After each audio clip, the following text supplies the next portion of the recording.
Hello. This is Lisa Nickel. Welcome to the Sacred and Rude podcast. I am excited to share that I have finally, after all this time, recorded an intro to music. And so the podcast will sound a little more official in the next coming weeks once I figure out how to actually clip it into my actual recordings. One thing at a time, but I figured I was super proud to finally have done it because literally it's been years. And I've had the music. My sister recorded the music for me back when I was thinking of doing a podcast.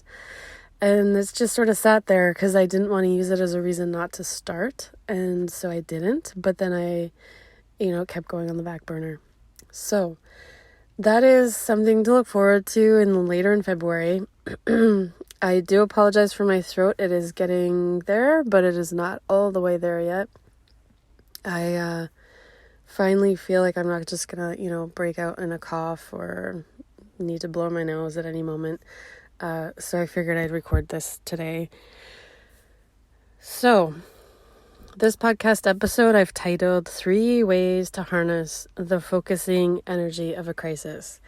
And that might sound a little dramatic to some, maybe not to others. Crisis I use to basically define anything, big C crisis, little C crisis, however you want to think of it.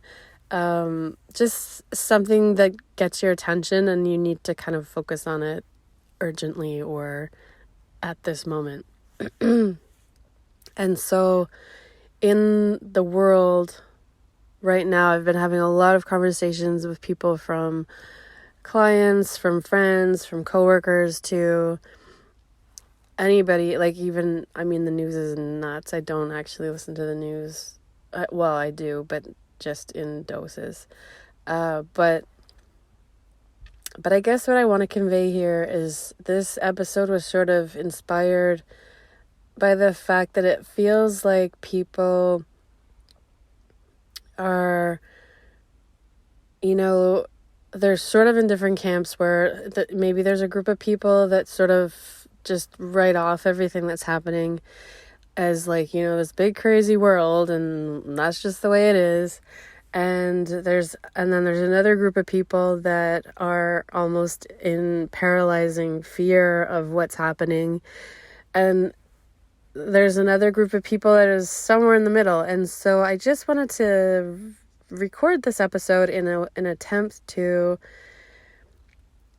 start the conversation, give you food for thought for how I think the productive or a healing, but also active changing in the way we do things could actually come about. And so to not get overwhelmed with the amount of change that's happening all at the same time, and not to feel like it'll never end, which it will, of course, end at some point, but I cannot tell you whether it is going to be in our lifetime or not. Because the changes that are happening on the planet right now are immense, and also not only intellectually immense, but also, it's a big change to pivot the way as we have been as a world for the last thousands of years. So we're here, and in this lifetime, for whatever reason, we each have a part to play. And I just want to be the encourager, the cheerleader, that we can each play our part. We are here to play a part. And so whether you think you can or you can't is up to you. But I'm telling you that you're here for the fact that you can. You are able to. But there is I think there's going to be a little art to it as far as how much we take on, and then are we caring for ourselves individually and in our families enough to also feel like we have a safe place to rest, to go back to recoup and recover from, and then to go back out in the world and make change. And so that's what this podcast episode is about. And it is a bit of a big topic, so I wasn't totally sure I would actually record this, but I figured what the hell, might as well. And it's not the conversation, it's just a conversation. I'm sure it's something that I will, be more vocal about in the future and just try and come at it in different ways so that we can just start to really gel together and to not, I guess I hope this podcast inspires each one of you to consider where in your life you're called to do more or be different or change things in your family dynamics, change things in your personal life, change things at work, just to make the vision that we are holding for the future a reality. That's pretty much as simple as I can say it, I think. And then, but also not to get too overwhelmed in, holy crap, there's so many problems. How am I going to be the one to fix all these problems? Because let me just tell you, you're not. None of us has the assignment to solve all the problems. We just have to do our bit. And there's 7 billion people on the planet. There's lots of us. And so if each one of us does a bit, we can get a ton done, to put it frankly. So the title was Back to 3 Ways to Harness the Focusing Energy of a Crisis. And this can be used for any kind of crisis. It does not have to be the state of the world at this point. It can be the state of the world. It can be the state of our country, depending on which country you're in. I don't know exactly all the details, but I'm in Canada and we are very close neighbors with the US, so we kind of keep an eye on them too. There's lots going on in North America, let's say. But then also the state of your community, the state of your family, and your life. How is your life? How does your life feel when you think about it, when you're in it on a daily basis? These are all things to take away and ponder. And so the first thing I'd like to highlight is, when we're faced with a crisis, whether it's a health crisis, whether it's a divorce, whether it's a death in the family, whether it's a job loss, whether it's, Trumping Prime Minister or President of the US, whatever, whether it's, the environment, you can just put anything in there that currently has your heart, and you can use this as the first thing that I'm recommending on 3 ways that you can actually take a crisis and use it to focus yourself down to the most important things and to move from there. And that will help you move through it, but it'll also help you you will not, well, I don't say will not ever, but it helps you with the overwhelm. It helps you with the anxiety because you have sort of a game plan. And so this is a loose game plan, obviously, like a high level game plan, but it's 3 things that you can kind of use and fill in for yourself in any situation that's causing you to kind of reassess things, if you want to say. So number 1, you need to hold the vision. So a lot of times people are not sure what to do because they don't even know where they're going or where they're going. What do you even want? What are you walking towards? What are you hoping to achieve? What do you want the world to look like in the future? What is your idea of a society that just feels lovely to live in? And so the vision, what is your vision? What is your vision for yourself? What is your vision for your family? What is your vision for your work? You can ask this on any level. What is your spiritual life vision for, what's your vision for your body and its physical prowess? It could be anything. But just what is the vision? Because the vision is the center point. Like, it's like when you're spinning and you don't know what to do, or you're feeling like there's too many things to do and you don't know which one to pick. The vision holds you still, holds you steady, and that is where you're headed. And from there, it makes decisions a lot easier to make, because it's like, okay, well, is that in support of the vision or is it not? And then you can look at it and say, oh yeah, totally. That helps this is where I want to head. This is going to help. Or, oh yeah, no, I don't actually want to bring that with me into the future, so I'm going to just let that go right here. What is your vision? And so after this podcast, I would encourage you at some point to just take 5 minutes, take half an hour, whatever time you have, and close your eyes. And, with no boundaries, no constraints, just what is your vision for the future?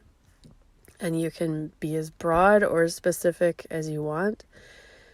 And to just start to feel into, what do you really want out of this life? What do you really want in your relationships? What do you really want in the world? And if you have a specific crisis that really is tugging at your heart, use that as the, when you're thinking of the vision, what is the vision for this crisis? Like, how do you want to come out on the other side of this?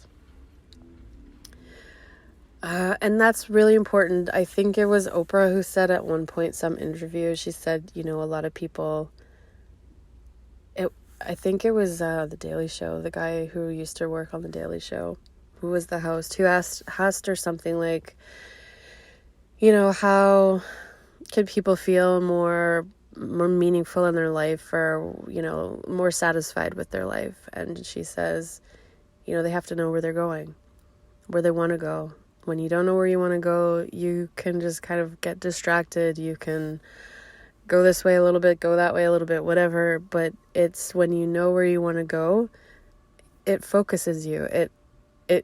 It's actually really efficient, because you are then, like I said before, you're asking yourself, everything that comes to you as an opportunity, everything that comes to you as, an activity to do, you're always asking yourself in the background, does this support my vision? Is this where I want to be headed? Does this help me get a step further, closer to, whatever I see in the future for myself? And so I find this really, really, it's useful in lots of ways, but I find it also extremely useful, at least for myself right now, in relationships. And so with my partner, with my business partners, with my kids, just if there's something we're crunchy over and there's like a bit of tension or just, discussion that sort of goes on for a long time because we can't quite get to a satisfying resolution,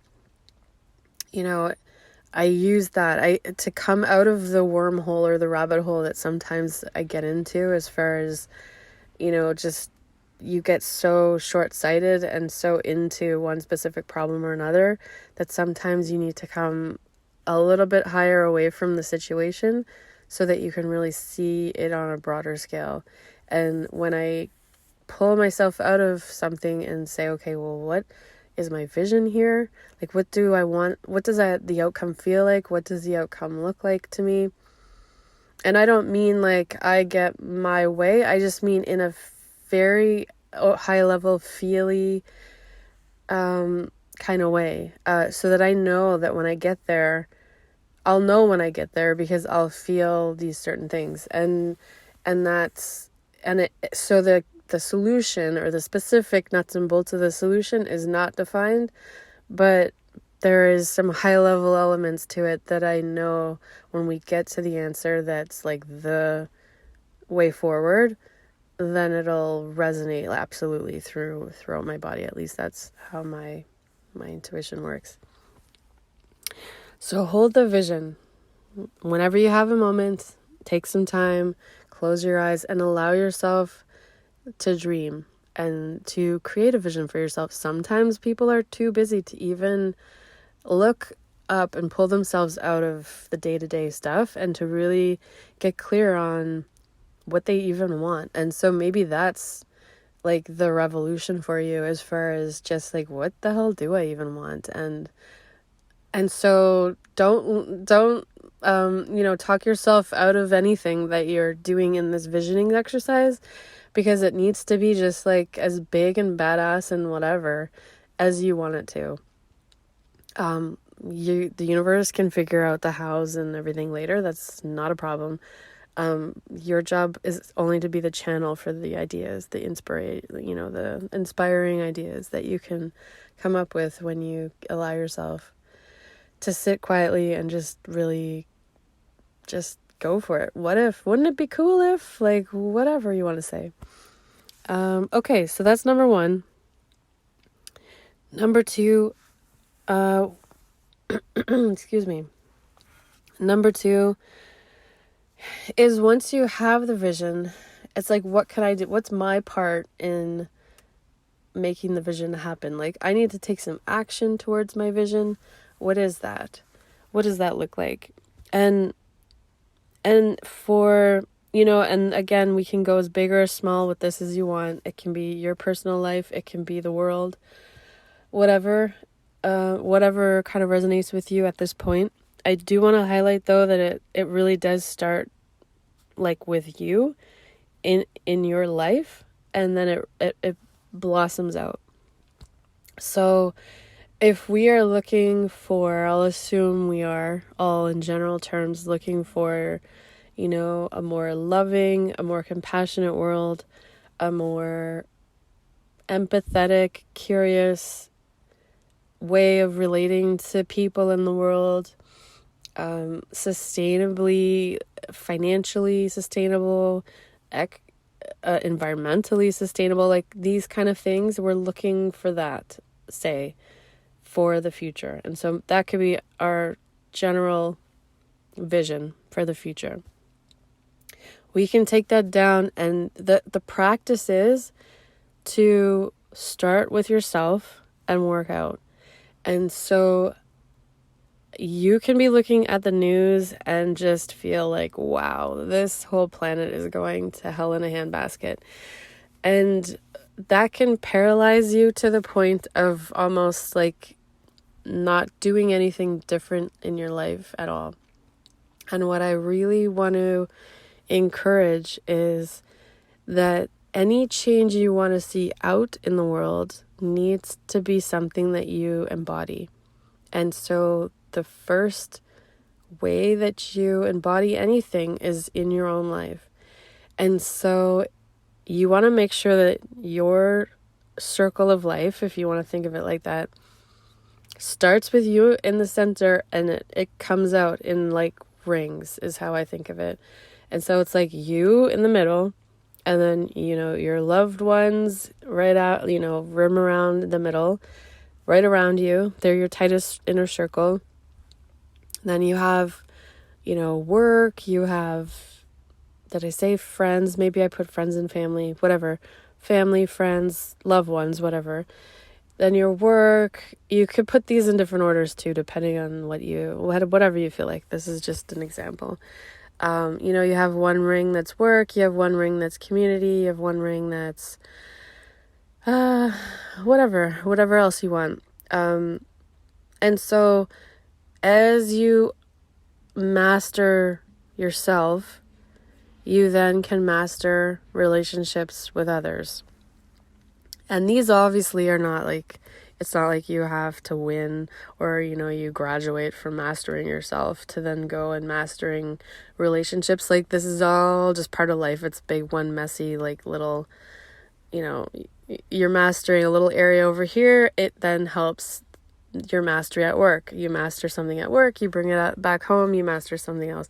So it is all like one big active experiment or adventure. But just the overall idea would be that if you cannot exhibit the things that you want the world to be in the future, your vision for the world, if you cannot exhibit those in your own life, then how in the Jesus will we ever get them to be expressed in the world at large? And so the call of each of our lifetimes, in a very general sense, is to be able to embody and be and live the way that we value most, the way that we would like to see the world in the future. And so this is like, if each one of us can do that, we can build a new future together. And so this is why I encourage you not to get lost in the weeds as far as thinking like solving all of the world's problems is an immense, it's overwhelming. It's crazy to think that, all of these problems, we have all a host of variety of issues, and somehow we are here to fix them. And we are, but the way that we fix them is not by looking out at them. It's looking within and then seeing what part of that problem that's currently, manifested in our world, how am I part of that problem? And what can I do in my life to, improve that? And so, for example, just since this is kind of a high level discussion, so examples are nice, just to bring it really back home to the day-to-day stuff. If I'm looking for more compassion and understanding with people, so that there's racism, I'd like to see that there be no racism, say, which is true. I shouldn't say. It should be a fact in the future that racism is not a thing. So here I am thinking, okay, this is what I envision for the future of the world. So I'm going to bring that all the way back into my home, into my life on a daily basis. And so the question then for me is, how do I exhibit and how am I in my life? And as I'm going about my day, how am I being an active participant in no racism? That idea of no racism. And so, it becomes very interesting because we have, at our office, we have, several different people that are from different countries, different races, different backgrounds, more than several actually, but anyways. And so it's like, okay, if they come to me as their boss and they have a concern about something, I need to stay open to whatever they're suggesting or whatever they're saying is happening in the office that maybe isn't something that it's like, oh, seriously, is that actually happening to you? And this is all what I would be thinking internally. I would never say this to anybody, but just to be open, to be understanding, to then, actively work on like, how are we going to repair this? How are we going to go forward and create a policy in the office that does not allow this to be a thing anymore? How do I compassionately talk to the other person about it? And so that together, that relationship between the two people in the office has not been fractured permanently. Out in my community, if I am noticing somebody saying something to someone else that's, offensive or that's, not supportive, do I stay silent? Do I say something? What do I do? Like, so these are all very,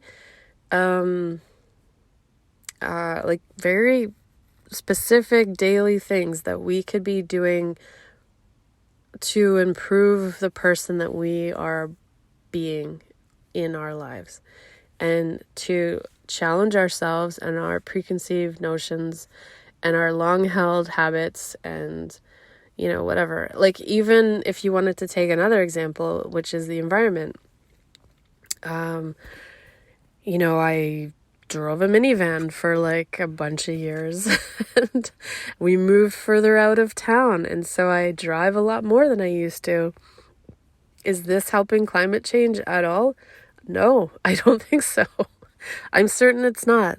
And so it's like these questions where it's like, well, what should I do? So it's like, next car I get is 100% going to be a hybrid.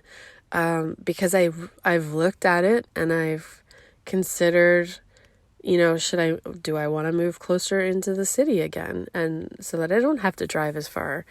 And that seems to be a very definite no. I work from home half the week, so that saves me a bunch of driving. But there will always be driving because my office is closer to downtown. And so how can I minimize my impact on the environment by getting a hybrid? And so it's like, okay, well, let's look into that. Let's talk to the dealership and see, there's wait lists for all the hybrids, it seems, right now. So it's like, get on a wait list and just, it's okay. It's a couple years down the road.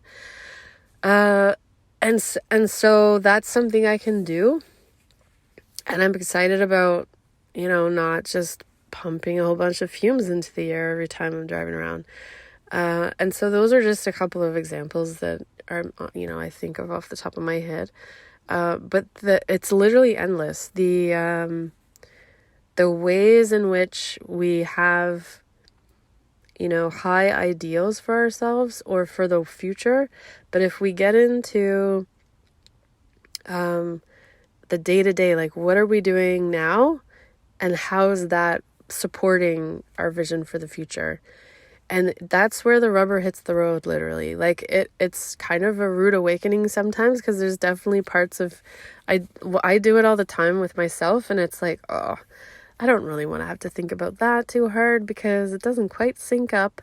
And I really like to think that I'm the person that's like super environmental or super, just always a loving person. But there's parts to all of us that are not, we maybe don't want to look at them as hard as others because they're not quite as shiny and, socially acceptable or, not as positive, if you want to say positive as a thing. But everybody has all different parts to them. And so the only way forward in all this chaos and all this change is to just get real with ourselves.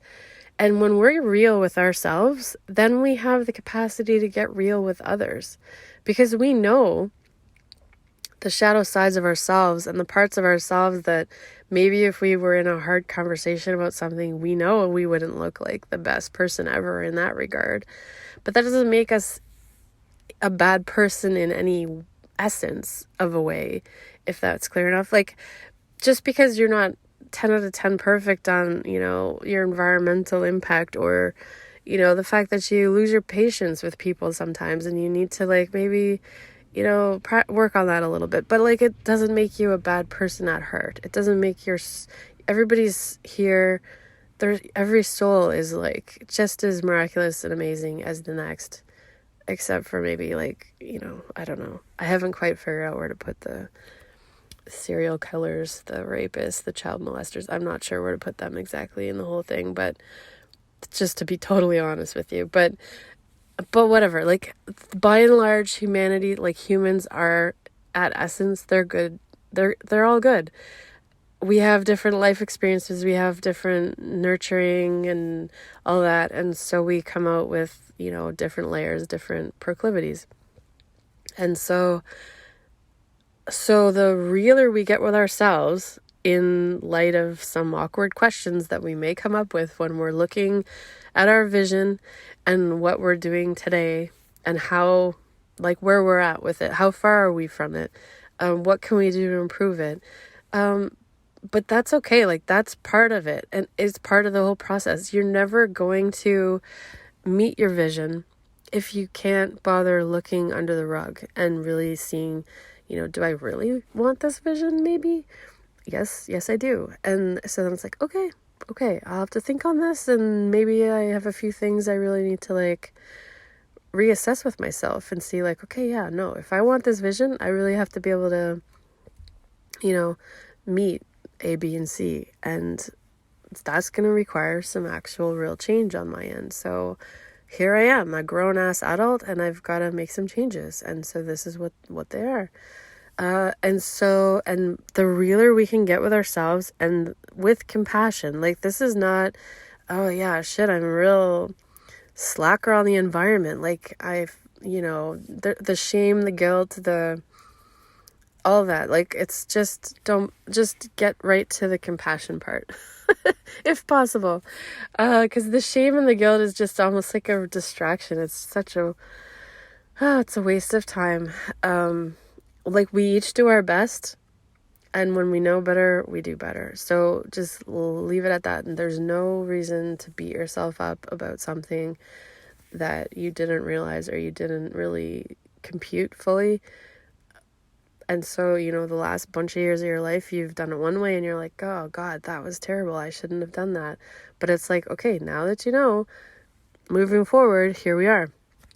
And when you can offer that to yourself, that compassion and that forgiveness really is what it is, and understanding, then we can, when we are having conversations as a society, as a province, as a community, then we can really have some productive conversations, because we can see other people in us. Like we can see that each one of us knows that we are not perfect. Nobody else needs to have the facade of perfection either. And if somebody wants to, just be real and say like, yeah, I have been doing it like this for like the last 10 or 20 or forever years, I can kind of see the point now that wasn't the best thing to do. I should be doing it this way. And I intend to do it this way going forward. But I just never really thought much of it, or I never really put it together, and really saw the impact of it on the environment or on other communities or so on. And those are the conversations we need to have to create this vision for the future, this whole world vision. And right now, we don't seem to be having them in as wide a spread way as I would like, but I do see glimpses of it happening, and it's beautiful when it happens. But there is also the shadow side of it where it's just like cancel culture. It's like, if you can't do one thing right, not even one thing right, I shouldn't say that. If you can't do everything perfectly, and, if you make one mistake, you're like, bam, you're done. Like, we don't want to hear from you anymore. And it's like, that is not what's going to bring us forward as a human species. What's going to bring us forward is our commonalities with each other, and our understanding that each person that's coming to the table, whatever table you find yourself at, is not perfect. And they're figuring it out as they go too.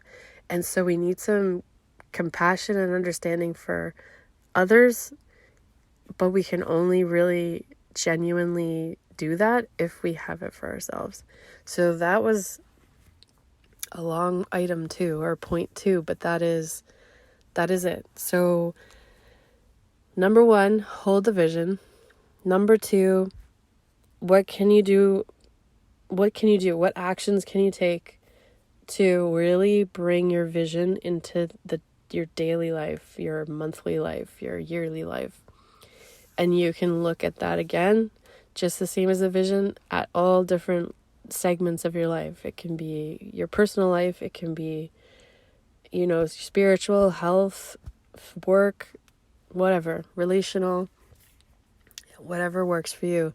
But you can take it all over the place and just begin to unravel and do some digging. Just be curious with yourself, not almost like scared or cringy because you don't really want to know how you really feel about something. Like we want to get under it and get into the mess a bit with it, and just really become clear on like what was motivating us before to do or be whatever it was, and how do you want to be now? How do you want to do things now? And that's it. And it starts at home. So you don't have to get overwhelmed with how's the world going to change? How's my community going to change? How's the province or the country going to change? Start small, and as you can, bite off more. There's different phases in all of our lives. I am currently in a phase that, my children are in high school. And so very quickly here, they are going to be moved out. And so I will have more time than I've had in 20 years to give to my community, to other outside external things that I did not have time for before, because the kids, 3 kids is friggin' busy. So it's like, you don't have to bite off all of the things at the same time. There can be phases in your life where sometimes you're a lot more family oriented, sometimes you're a lot more community oriented, sometimes there's a mix of both, but don't put undue pressure on yourself. It can start with you, it can stop with you. It doesn't need to extend more if that feels like just a complete impossibility at this point for you and your circumstances. All right? Again, compassion and acceptance of yourself will literally go a long way to your world, even if you don't feel like you're literally involved in an association or something outside of yourself. Just you being that way in your life will spread around that acceptance and compassion with everybody you come into contact with.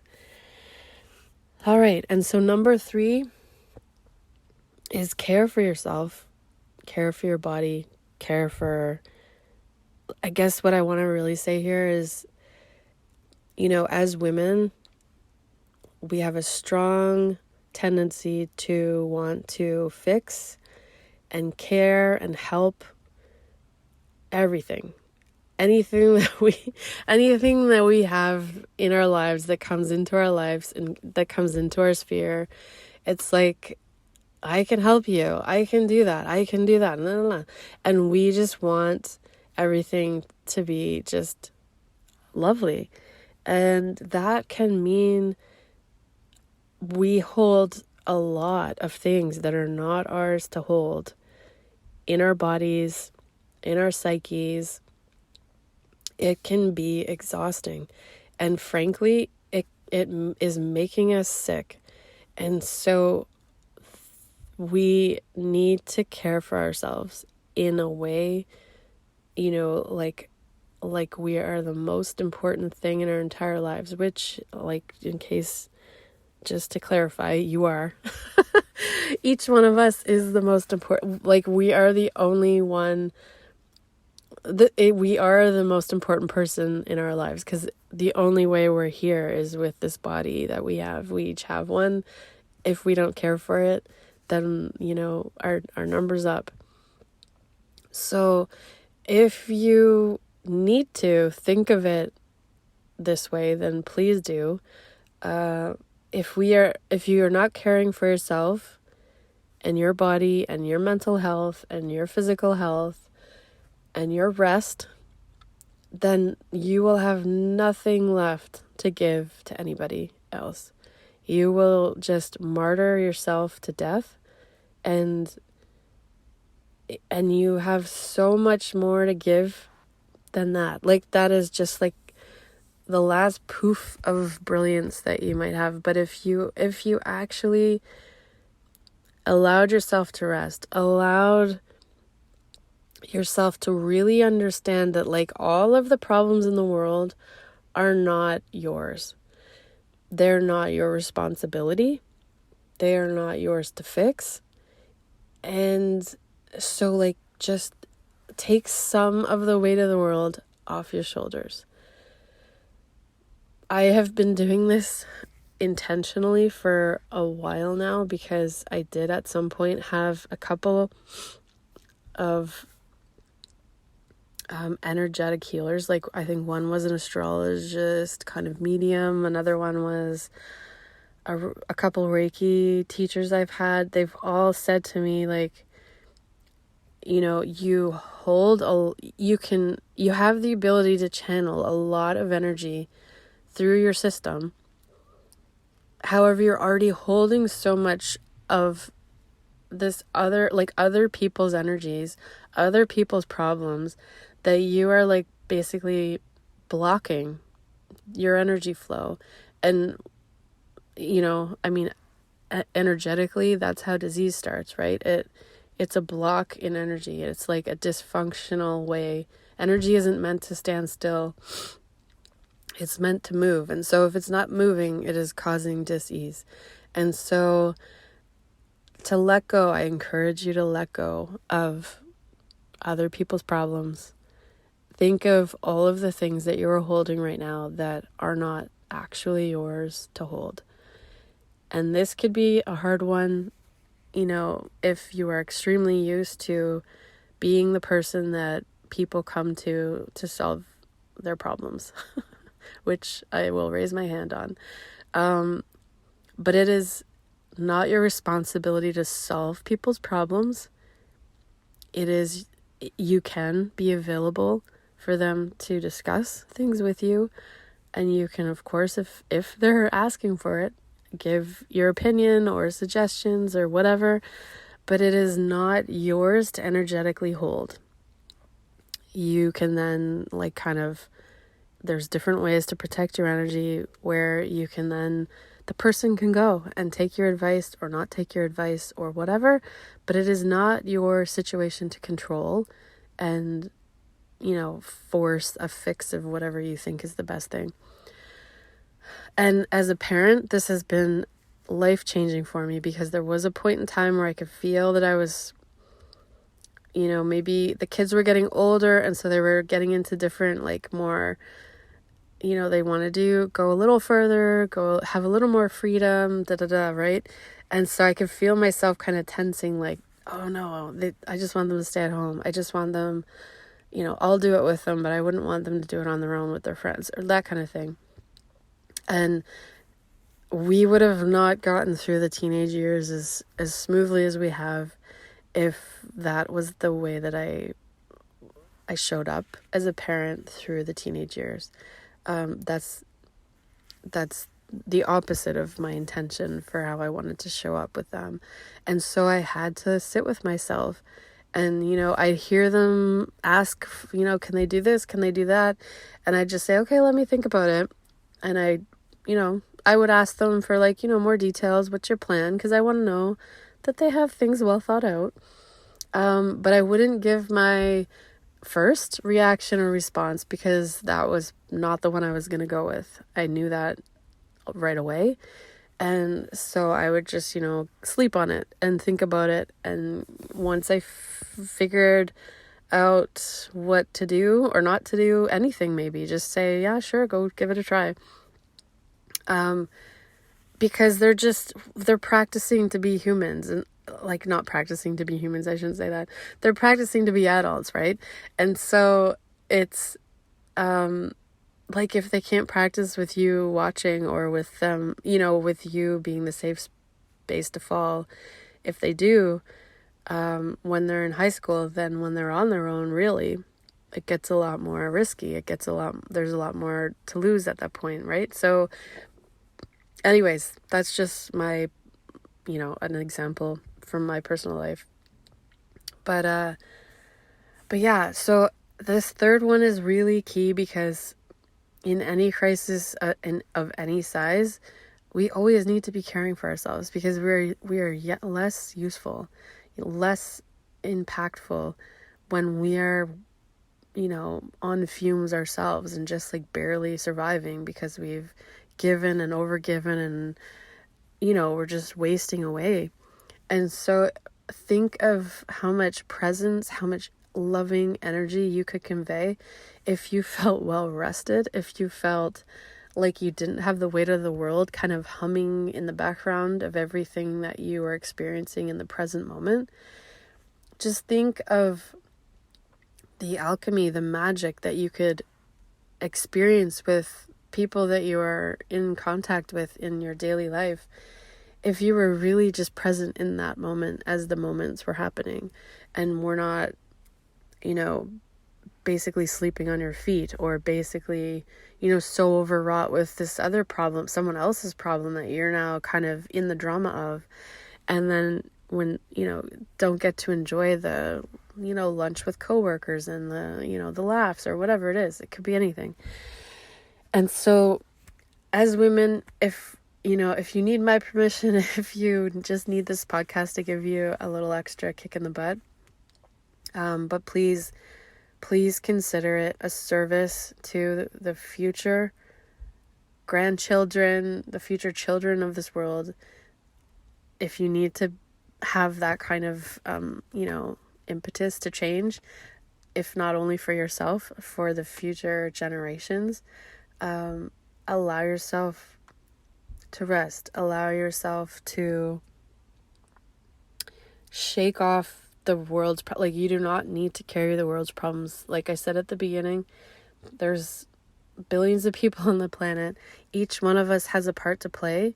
You just play your part. You do not have to feel like you have to literally carry your country or the world or what have you on your shoulders. We need to bring our best selves, the highest expression of ourselves to these problems that are kind of the problems of our generation, of the next few generations. And so we need to be at our most creative, at our most present. And the way to do that is to come at every day of your life with a reasonable degree of rest, a reasonable degree of just not carrying everything that you've collected in your life on your back for life. We need to really get comfortable with the art of letting go so that we can be in our lives and not caught up in 6 or 7 or 8 or 10 or 20 other people's lives. Not to mention the world's life and drama and all that, and everywhere else. There's endless things you could be focusing on and kind of going down rabbit holes in, and we cannot let that be a permanent condition for ourselves, because we will not be able to bring what we need to bring to our life and to the world through our lifetime. I think that's all I have to say. So again, these were 3 ways to harness the focusing energy of a crisis. And they were: 1, hold the vision. So what is the vision? That's the first thing. 2, how can you sync what you're doing in your daily life right now with the vision you have for the future? What are the steps to get to the vision that you hold for yourself in the future? And what can you do today to do, the small steps that get you to the future? And it starts at home. It starts with you. Women are super powerful creators and space holders, and so this is our role here, is to really hold the vision for humanity, but it starts at home. And we are, usually the center of home. And what are we holding for our families, for our loved ones? And then 3, we're taking action for ourselves. We are holding the vision for maybe our family, for maybe our community, but we are not literally holding the energetic baggage of all the things that are going on in the world right now, and all the things that have ever happened, and all that. We cannot do that. We need to be alchemists. We need to be transmuting the energy constantly, and letting go and shedding, taking the lessons and moving forward without shame and guilt, without all that, back talk in our minds. We need to just take the lessons and with grace understand that we can move into the future without holding ourselves hostage, without feeling like we're in some sort of purgatory for whatever we used to do or however we used to be. You can create the future every single day of your life with how you are being and doing and all that stuff. Who are you today, and who do you want to be tomorrow? All right, so I will leave you with that. A little bit of a long one, but also maybe existential and kind of a bit heavy maybe at times, but I hope that the intent comes across all right with it, and to really get it down to 1, what's your vision? 2, what steps can you do today to move towards your vision? Who do you have to be? What parts aren't quite aligned right now, and look through them, and it's okay. Like, everyone's got mud in there. Like, nobody's perfect. We all have things we're working on. And so to extend that compassion to yourself and then outward. And 3, care for yourself. Care for your body. Your body, we hold a lot of emotion. We hold a lot of other people's things in our bodies and in our energetic mental field.